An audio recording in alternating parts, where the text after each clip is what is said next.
Olá, que bom ter a sua companhia aqui no Júris 360 Lab. Olá, um prazer estar aqui.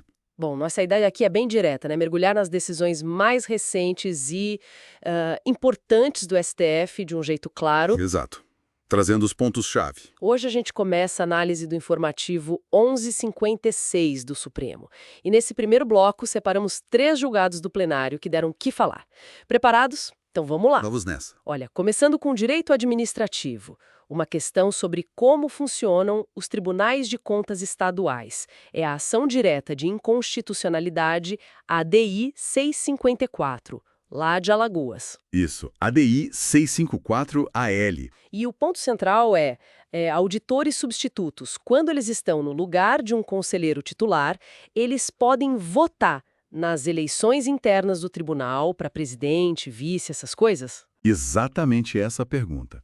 E essa ADI, que o STF julgou em controle concentrado, né, analisando a norma em si, ela questionava o regimento interno do TCE de Alagoas. E qual foi a decisão? Então, o Supremo disse que é constitucional a norma de lá que impede esses auditores substitutos de votar nessas eleições internas, mesmo quando estão, de fato, substituindo um conselheiro. Mas, peraí, qual a lógica disso? Se ele está exercendo a função do titular? Bem, a chave está na interpretação do artigo 73, parágrafo 4º da Constituição, que se aplica para os estados também, né? Uhum. Esse artigo estende aos auditores, quando substituem, as garantias e os impedimentos dos titulares, tipo as garantias da magistratura. Só que o STF entendeu, assim, que votar na eleição interna não é nem garantia funcional, nem impedimento. Ah, não se encaixa aí. Não. Seria uma prerrogativa mais ligada à titularidade do cargo mesmo. Algo mais da gestão interna, da política do tribunal, sabe? A função principal do auditor substituto, mesmo quando está lá no lugar do conselheiro, é a função judicante, julgar contas. Entendi. Fica clara a separação das funções, então. Isso. E a decisão foi unânime, reforçando essa visão. Tá. Entendido. Agora vamos para um tema que, nossa, gerou uma expectativa enorme e mexe muito com a administração pública, né? Com certeza. O tema 309 de repercussão geral. Improbidade administrativa e a contratação de advogados sem licitação. Aqui a coisa fica séria. Sem dúvida. Um julgamento bem denso, com 2 teses principais que o plenário fixou. A primeira é uma verdadeira virada de chave na improbidade. Como assim? Ficou definido que o dolo, a intenção clara, a má-fé, a desonestidade é indispensável. Precisa ter dolo para configurar qualquer ato de improbidade administrativa. Qualquer um. Ah, então aquela história de improbidade por culpa, tipo por negligência, imprudência, que estava na lei original de 92? Essa parte caiu por terra. O STF declarou inconstitucional essa previsão de improbidade culposa que existia nos artigos 5º e 10 da redação antiga da Lei 8429. Nossa! A lógica é que as sanções são muito pesadas, né? Perder a função, suspender direitos políticos, seria desproporcional aplicar isso para quem agiu sem querer, só por um descuido. Faz sentido. E a nova lei de improbidade de 2021 já não ia nessa linha do dolo. Exatamente. A Lei 14.230 já veio exigindo o dolo. O STF meio que viu isso como um reforço dessa interpretação, que já vinha da Constituição do artigo 37, parágrafo 4º. Então agora, para condenar por improbidade, tem que provar a intenção, a má-fé mesmo. Impacto gigantesco. E a segunda parte do julgamento, a contratação dos advogados. Aí, olha só, o STF validou a contratação direta de advogados por inexigibilidade de licitação. Aquela que dispensa a licitação normal por ser inviável à competição. Isso já estava na Lei 8666, né? Sim, sim. Só que o Supremo colocou requisitos a mais que precisam ser lidos junto com a lei.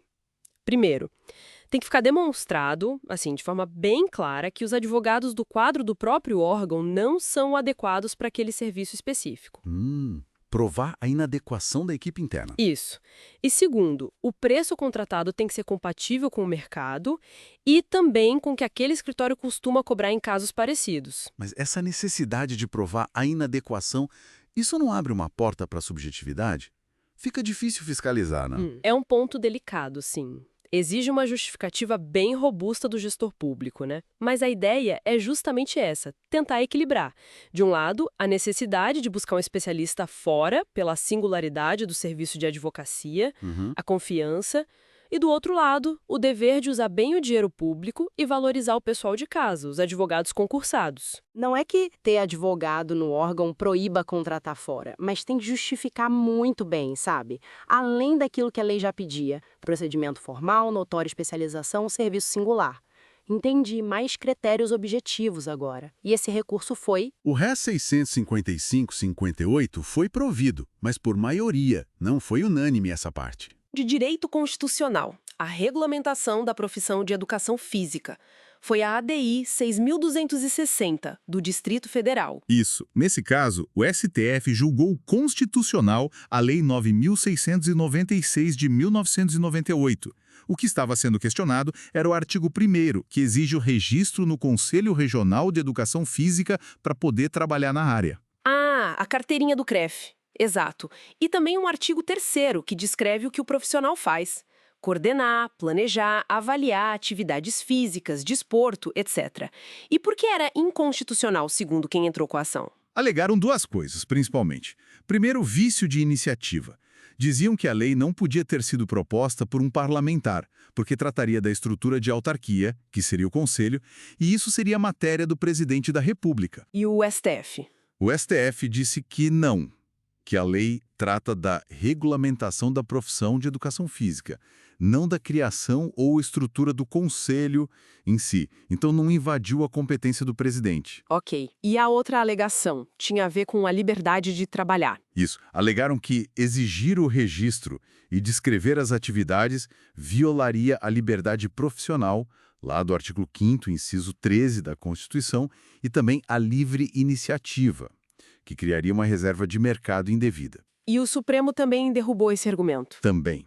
Entendeu que, para profissões que podem impactar a saúde e a segurança das pessoas, e considerarem a educação física uma delas, é legítimo o Estado exigir qualificação e registro. Para poder fiscalizar, proteger o público. Exatamente. A descrição das atividades na lei serve para isso, para delimitar o campo e permitir a fiscalização. Não seria uma reserva de mercado, mas uma condição para exercer a profissão de forma regulamentada. A decisão aqui foi unânime também, pela improcedência da ação, validou a lei. Bom, então resumindo os pontos altos deste bloco.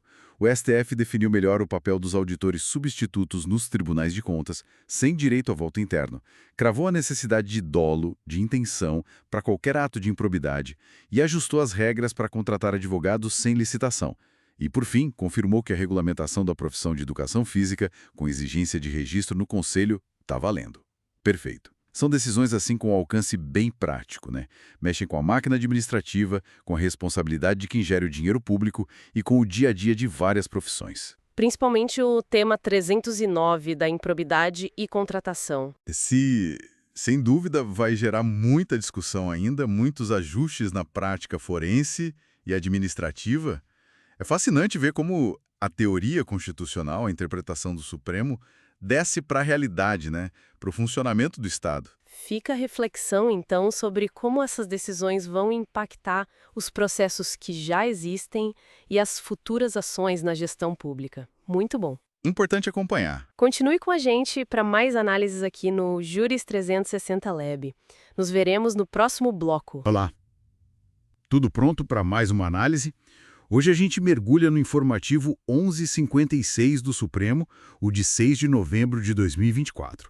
A ideia é extrair o essencial de 3 julgamentos do plenário, focando em constitucional e processo legislativo. Vamos nessa? Vamos sim. São 3 ADIs que a gente vai olhar mais de perto.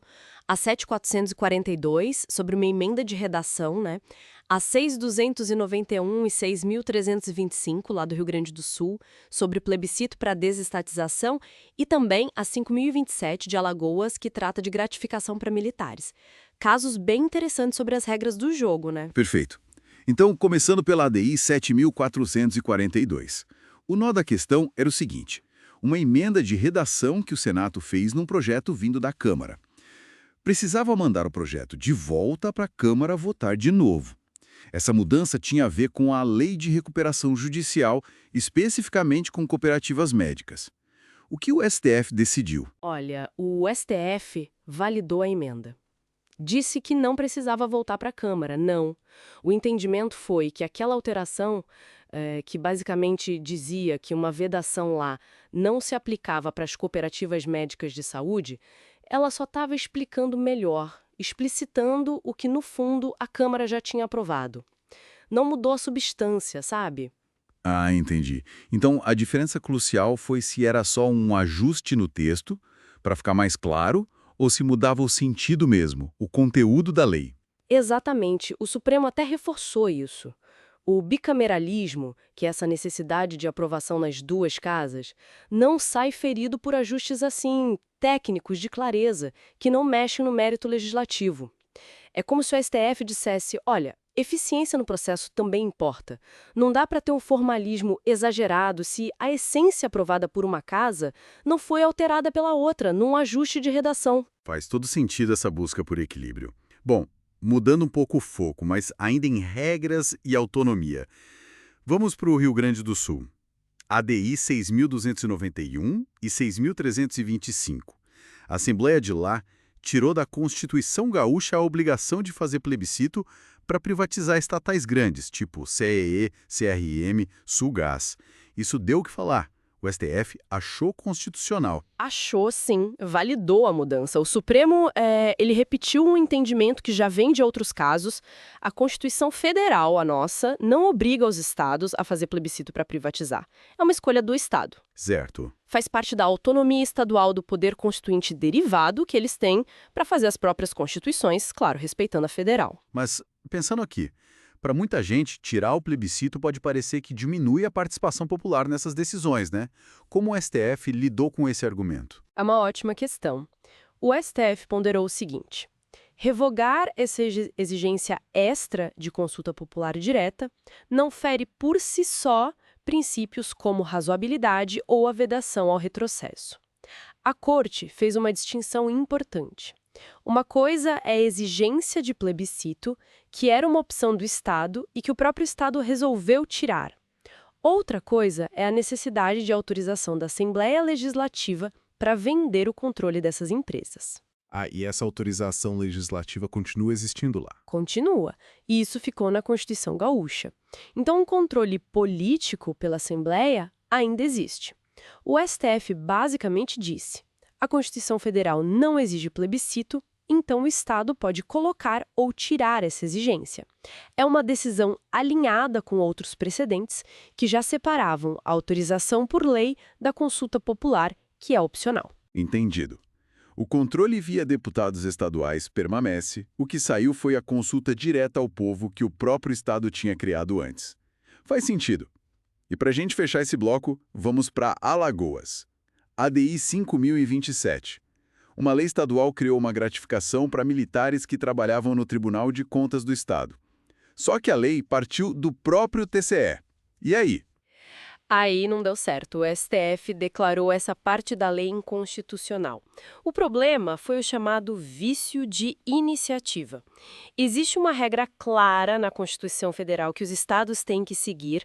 Só o governador, o chefe do executivo, pode propor lei sobre regime jurídico e remuneração de servidor militar. Entendi. Então, mesmo a lei sendo talvez boa para os militares que estavam lá no TCE, quem propôs a lei não podia. Foi isso que pegou. O TCE invadiu a área do governador. Precisamente. Militar é servidor ligado ao executivo, né? Mesmo que esteja cedido para o outro poder, como o TCE, a regra sobre quem pode propor lei de remuneração para eles é do governador.